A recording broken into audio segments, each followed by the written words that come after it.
ಓಂ ಶ್ರೀ ಗುರುಭ್ಯೋ ನಮಃ. ಓಂ ನಮೋ ಕಾಳಿಕಾಯೇ ನಮಃ. ವೀಕ್ಷಕರಿಗೆಲ್ಲ ಶ್ರೀ ಅಂಬಾ ಭವಾನಿ ಜ್ಯೋತಿಷ್ಯಂ ಚಾನಲ್ಗೆ ಆತ್ಮೀಯವಾದಂತಹ ಸ್ವಾಗತ. 2026 ಏಪ್ರಿಲ್ ತಿಂಗಳಲ್ಲಿ ಮೇಷರಾಶಿಯವರ ಶುಭಾಶುಭ ಫಲಗಳು ಹೇಗಿವೆ ಎಂಬುದನ್ನು ಇಂದಿನ ಈ ಸಂಚಿಕೆಯಲ್ಲಿ ತಿಳಿದುಕೊಳ್ಳೋಣ. ಮೇಷರಾಶಿಗೆ ಅಧಿಪತಿ ಕುಜ. ಈ ಸಂಚಿಕೆಯಲ್ಲಿ ಮೇಷರಾಶಿಯವರ ಆರೋಗ್ಯ ವಿಚಾರ, ಉದ್ಯೋಗ, ವ್ಯಾಪಾರ, ವಿದ್ಯೆ ಮತ್ತು ಕುಟುಂಬ ವಿಚಾರಗಳನ್ನು ತಿಳಿದುಕೊಳ್ಳೋಣ. ಜ್ಯೋತಿಷ್ಯ ಶಾಸ್ತ್ರದ ಪ್ರಕಾರ 12 ರಾಶಿಗಳಲ್ಲಿ ಮೊದಲನೇ ರಾಶಿಯಾದಂತಹ ಮೇಷರಾಶಿಯ ಮಿತ್ರರೇ. ಅಶ್ವಿನಿ ನಕ್ಷತ್ರದ 1, 2, 3, 4ನೇ ಪಾದಗಳು, ಭರಣಿ ನಕ್ಷತ್ರದ 1, 2, 3, 4ನೇ ಪಾದಗಳು ಮತ್ತು ಕೃತಿಕಾ ನಕ್ಷತ್ರದ 1ನೇ ಪಾದದಲ್ಲಿ ಜನ್ಮಿಸಿದಂತಹ ನಿಮ್ಮನ್ನು ಮೇಷರಾಶಿಯವರೆಂದು ಪರಿಗಣಿಸಲಾಗ್ತದೆ. ಈಗ ತಿಳಿಸುವಂತಹ ಫಲಗಳು ಈ 9 ನಕ್ಷತ್ರ ಪಾದಗಳಿಗೆ ಅನ್ವಯಿಸುತ್ತವೆ. ವೀಕ್ಷಕರೇ, ಮೇಷರಾಶಿಯವರ ಸಂಪೂರ್ಣ ಫಲಗಳನ್ನು ತಿಳಿಯಲು ತಪ್ಪದೇ ಈ ವಿಡಿಯೋವನ್ನು ಲೈಕ್ ಮಾಡಿ, ಶೇರ್ ಮಾಡಿ. ಹಾಗೆ ತಾವಿನ್ನೂ ನಮ್ಮ ಚಾನೆಲ್ ಸಬ್ಸ್ಕ್ರೈಬ್ ಮಾಡಿಕೊಳ್ಳದೆ ಇದ್ದಲ್ಲಿ ಈ ಕೂಡಲೇ ನಮ್ಮ ಚಾನಲನ್ನು ಸಬ್ಸ್ಕ್ರೈಬ್ ಮಾಡಿಕೊಳ್ಳಿ. ಮೇಷರಾಶಿಯವರಿಗೆ ಈ ತಿಂಗಳು ಅಂದರೆ ಏಪ್ರಿಲ್ 2026ರಲ್ಲಿ ಗ್ರಹಗಳ ಗೋಚಾರ ರೀತ್ಯ ಮುಖ್ಯವಾಗಿ ಈ ಸರ್ವಿಸ್ ಸೆಕ್ಟರ್ನಲ್ಲಿರ್ತಕ್ಕಂಥವರು ಅಂದರೆ ಡಾಕ್ಟರ್ಸ್, ಲಾಯರ್ಸ್, ಪೊಲೀಸ್, ಹೀಗೆ ಇವರಿಗೆ ಸ್ವಲ್ಪ ಮಟ್ಟಿನ ಆರ್ಥಿಕವಾಗಿ ಕೆಲವೊಂದು ಖರ್ಚುಗಳು ಹೆಚ್ಚಾಗ್ತಕ್ಕಂತಹ ಸಾಧ್ಯತೆಗಳಿರ್ತವೆ. ಹಾಗಾದರೆ ಆರ್ಥಿಕವಾಗಿ ಯಾವುದಾದ್ರೂ ಸಮಸ್ಯೆಗಳಿದೆಯಾ ಅಂದರೆ ಏಪ್ರಿಲ್ 2ನೇ ವಾರದ ನಂತರ ಸ್ವಲ್ಪ ಮಟ್ಟಿನ ಧನಲಾಭವಾಗ್ತಕ್ಕಂತಹ ಸಾಧ್ಯತೆಗಳಿದ್ದರೂ ಸಹ ಏಪ್ರಿಲ್ 12ರವರೆಗೆ ಸ್ವಲ್ಪ ಮಟ್ಟಿನ ಖರ್ಚುಗಳು ಕಾಣಬಹುದಾದಂತಹ ಹೆಚ್ಚಿನ ಸಾಧ್ಯತೆಗಳು ಕಾಣಬಹುದು ನೀವು. ಹಾಗೆ ಮೇಷರಾಶಿಯ ಒಂದು ವ್ಯಾಪಾರ ಕ್ಷೇತ್ರವನ್ನು ನೋಡೋದಾದರೆ ಬಿಸ್ನೆಸ್ ಲೈನ್ನಲ್ಲಿರ್ತಕ್ಕಂಥವ್ರಿಗೆ ಆದಾಯ ಮತ್ತು ಖರ್ಚು ಸಮ ಪ್ರಮಾಣ ಅಂತ ಹೇಳಬಹುದು. ದೊಡ್ಡದಾದಂತಹ ಬದಲಾವಣೆ ಕಾಣದೇ ಇದ್ದರೂ ಸಹ ಆರ್ಥಿಕವಾಗಿ ಸ್ವಲ್ಪ ಮಟ್ಟಿನ ಅನುಕೂಲತೆಯನ್ನು ಕಾಣಲಿದ್ದೀರಿ.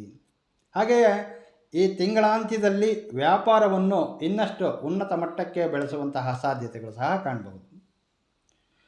ಉದ್ಯೋಗದಲ್ಲಿರ್ತಕ್ಕಂತಹ ಮೇಷರಾಶಿಯವರಿಗೆ ನಿಮ್ಮ ಉದ್ಯೋಗದಲ್ಲಿ ಸಾಕಷ್ಟು ಬದಲಾವಣೆ ಕಾಣ್ತಕ್ಕಂತಹ ಸಮಯ. ನಿಮ್ಮ ಶ್ರಮಕ್ಕೆ ತಕ್ಕಂತಹ ಫಲಗಳನ್ನು ಕಾಣಲಿದ್ದೀರಿ.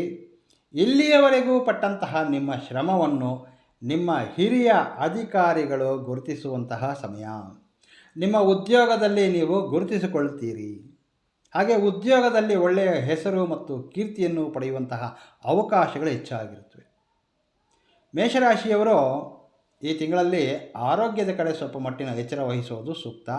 ಮುಖ್ಯವಾಗಿ ಈ ತಿಂಗಳು 2 ಮತ್ತು 3ನೇ ವಾರದಲ್ಲಿ ಅಜೀರ್ಣ ಮತ್ತು ಗ್ಯಾಸ್ಟ್ರಿಕ್ಕು ಹಾಗೆ ಹೊಟ್ಟೆಗೆ ಸಂಬಂಧಿಸಿದಂತಹ ವ್ಯಾಧಿಗಳು ಕಾಡಬಹುದು.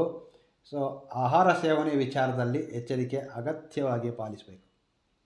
ಕುಟುಂಬ ವಿಚಾರವನ್ನು ಕಾಣೋದಾದರೆ ಮುಖ್ಯವಾಗಿ ಈ ಹಿಂದೆ ಕುಟುಂಬದಲ್ಲಿದ್ದಂತಹ ಕೆಲವೊಂದು ಭಿನ್ನಾಭಿಪ್ರಾಯಗಳು ಹಾಗೆ ಕುಟುಂಬ ಸದಸ್ಯರಲ್ಲಿನ ಕೆಲವೊಂದು ಮಿಸ್ಅಂಡರ್ಸ್ಟ್ಯಾಂಡಿಂಗ್ಸು ದೂರವಾಗುತ್ತವೆ.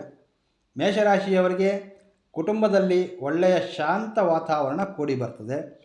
ಇನ್ನು ದಂಪತಿಗಳಲ್ಲಿ ಪರಸ್ಪರ ಪ್ರೀತಿ, ಗೌರವ ಹೆಚ್ಚಾಗುತ್ತೆ. ಬಂಧುಗಳಲ್ಲಿ ಅಥವಾ ಸ್ನೇಹಿತರಲ್ಲಿ ಈ ಹಿಂದೆ ನಿಮ್ಮಿಂದ ದೂರವಾದಂತಹ ಬಂಧುಗಳಲ್ಲಿ ಅಥವಾ ಸ್ನೇಹಿತರಲ್ಲಿರ್ತಕ್ಕಂತಹ ವ್ಯಕ್ತಿಗಳು ಸಹ ನಿಮ್ಮ ಜೀವನದಲ್ಲಿ ಮರಳಿ ಬರ್ತಕ್ಕಂತಹ ಸಾಧ್ಯತೆಗಳಿವೆ. ಮುಖ್ಯವಾಗಿ ಈ ಸಮಯ ನಿಮ್ಮೆಲ್ಲ ಅಭಿಪ್ರಾಯಗಳಿಗೆ ನಿಮ್ಮ ಕುಟುಂಬ ಸದಸ್ಯರಿಂದ ಪಾಸಿಟಿವ್ ರೆಸ್ಪಾನ್ಸನ್ನು ಕಾಣಬಹುದು. ನಿಮ್ಮ ನಿರ್ಣಯಗಳಿಗೆ ನಿಮ್ಮ ಕುಟುಂಬ ಸದಸ್ಯರೆಲ್ಲರೂ ಒಪ್ಪಿಗೆ ಕೊಡ್ತಾರೆ. ಅವರಿಂದ ನಿಮಗೆ ಪ್ರತಿಯೊಂದು ವಿಚಾರಗಳಲ್ಲಿಯೂ ಸಹ ಪಾಸಿಟಿವ್ ಫಲಗಳು ಕಾಣಬಹುದು. ಇನ್ನು ನ್ಯಾಯ ಸಂಬಂಧಿತ ವಿಚಾರಗಳಲ್ಲಿ ಈ ಹಿಂದೆ ಅನೇಕ ದಿನಗಳಿಂದ ಇತ್ಯರ್ಥವಾಗದಂತಹ ವಿಷಯಗಳು, ಅದು ಕೋರ್ಟು ಕಚೇರಿ ವಿಚಾರಗಳಿರಬಹುದು ಅಥವಾ ಕೆಲವೊಂದು ನಿಮ್ಮ ಕಾರ್ಯಗಳು ಈ ಸಮಯ ವೇಗವಾಗಿ ನಡೆಯುವಂತಹ ಅವಕಾಶಗಳಿರುತ್ತವೆ. ಅಥವಾ ನ್ಯಾಯಾಲಯಗಳಿರ್ತಕ್ಕಂತಹ ವಿಚಾರಗಳಿರಬಹುದು, ಅವುಗಳಲ್ಲಿ ತಾವು ಜಯಗಳಿಸುವಂತಹ ಸಾಧ್ಯತೆಗಳು ಬಲವಾಗಿರುತ್ತವೆ. ಏಪ್ರಿಲ್ ತಿಂಗಳಲ್ಲಿ ಮೇಷರಾಶಿಯವರ ಆರ್ಥಿಕ ವಿಚಾರವನ್ನು ಗಮನಿಸೋದಾದರೆ ಮೊದಲೇ ಹೇಳಿದ ಹಾಗೆ ಆದಾಯವಿದ್ದರೂ ಸಹ ಖರ್ಚುಗಳು ಸಹ ಮಾಡಲೇಬೇಕಾದಂತಹ ಅನಿವಾರ್ಯವಿರುತ್ತದೆ. ಮುಖ್ಯವಾಗಿ ಈ ಸಮಯ ಹಿರಿಯರ ಯಾವುದಾದರೂ ಭೂಮಿ ವಿಚಾರಗಳಲ್ಲಿ ಅಥವಾ ಹಿರಿಯರಿಂದ ಬರಬೇಕಾಗಿರ್ತಕ್ಕಂತಹ ಹಣದ ವಿಚಾರಗಳಲ್ಲಿ ಸ್ವಲ್ಪ ಅನುಕೂಲ ಕಾಣ್ತಕ್ಕಂತಹ ಅವಕಾಶಗಳು ಹೆಚ್ಚಾಗಿರುತ್ತವೆ ಅಂತ ಹೇಳ್ಬೋದು. ಇನ್ನು ಮೇಷರಾಶಿಯ ವಿದ್ಯಾರ್ಥಿಗಳಿಗೆ ಈಗಾಗಲೇ ರಿಸಲ್ಟ್ಸ್ ಬಂದಿರಬಹುದು. ಮುಂದಿನ ಶೈಕ್ಷಣಿಕ ವರ್ಷದ ಪೂರ್ವ ಸಿದ್ಧತೆಗಳು ಸಹ ನಡೀತಾ ಇರ್ತವೆ. ಸೊ ವಿದ್ಯಾರ್ಥಿಗಳು ಮುಂದಿನ ವಿದ್ಯೆಯ ಕಡೆ ಹೆಚ್ಚಿನ ಗಮನ ಹರಿಸುವುದು ಮತ್ತು ವಿದ್ಯೆಯಲ್ಲಿ ಆಸಕ್ತಿಯನ್ನು ಕಾಣ್ತಕ್ಕಂತಹದ್ದನ್ನು ಗಮನಿಸಬಹುದು. ಇನ್ನು ಅವಿವಾಹಿತ ಮೇಷರಾಶಿಯವರಿಗೆ ವಿವಾಹ ಯೋಗ ಅಂದರೆ ವಧು ಅಥವಾ ವರನ ಹುಡುಕಾಟದಲ್ಲಿರ್ತಕ್ಕಂಥವರಿಗೆ ಈ ಏಪ್ರಿಲ್ 2 ಮತ್ತು 3ನೇ ವಾರದಲ್ಲಿ, ಏಪ್ರಿಲ್ 10ರಿಂದ 21ರ ಮಧ್ಯಕಾಲದಲ್ಲಿ ವಿವಾಹ ಯೋಗ ಕೂಡಿ ಬರ್ತಕ್ಕಂತಹ ಸಾಧ್ಯತೆಗಳಿರ್ತವೆ. ಈ ಸಮಯದಲ್ಲಿ ನೀವು ಪ್ರಯತ್ನಿಸಿದ್ದೇ ಆದಲ್ಲಿ ನಿಮ್ಮ ವಿವಾಹ ಪ್ರಯತ್ನಗಳಲ್ಲಿ ಯಶಸ್ವಿಯಾಗ್ತಕ್ಕಂತಹ ಸಾಧ್ಯತೆಗಳು ಬಲವಾಗಿವೆ. ಇನ್ನು ಹೊಸದಾಗಿ ವ್ಯಾಪಾರ ಕ್ಷೇತ್ರವನ್ನು ಪ್ರಾರಂಭಿಸಲು ಬಯಸುವವರಿಗೆ ಈ ಏಪ್ರಿಲ್ನ 3 ಮತ್ತು 4ನೇ ವಾರದಲ್ಲಿ ಇದು ಒಂದು ಶುಭ ಸಮಯ ಅಂತ ಹೇಳಬಹುದು. ಈ ಸಮಯದಲ್ಲಿ ಪ್ರಾರಂಭವಾದಂತಹ ನಿಮ್ಮ ನೂತನ ವ್ಯಾಪಾರ ಕ್ಷೇತ್ರವು ನಿರ್ವಿಘ್ನವಾಗಿ ಶೀಘ್ರವಾಗಿ ಸಕ್ಸಸ್ ಪಡಿತಕ್ಕಂತಹಕ್ಕೆ ಬಹಳಷ್ಟು ಕಾರಣವಿದೆ. ಮೇಷರಾಶಿಯವರಿಗೆ ಏಪ್ರಿಲ್ ತಿಂಗಳಲ್ಲಿ ಅದೃಷ್ಟ ಸಂಖ್ಯೆ 5, ಅದೃಷ್ಟದ ವರ್ಣ ಬಂದು ಹಸಿರು. ಇದಿಷ್ಟು ಮೇಷರಾಶಿಯವರ ಏಪ್ರಿಲ್ ತಿಂಗಳ ಫಲಗಳು. ವೀಕ್ಷಕರೇ, ಮೇಷರಾಶಿಯವರ ಫಲಗಳ ವಿಶ್ಲೇಷಣೆ ನಿಮಗೆ ಇಷ್ಟವಾದಲ್ಲಿ ತಪ್ಪದೇ ವಿಡಿಯೋವನ್ನು ಲೈಕ್ ಮಾಡಿ, ಹಾಗೆ ಶೇರ್ ಮಾಡಿ. ನಮಸ್ಕಾರ.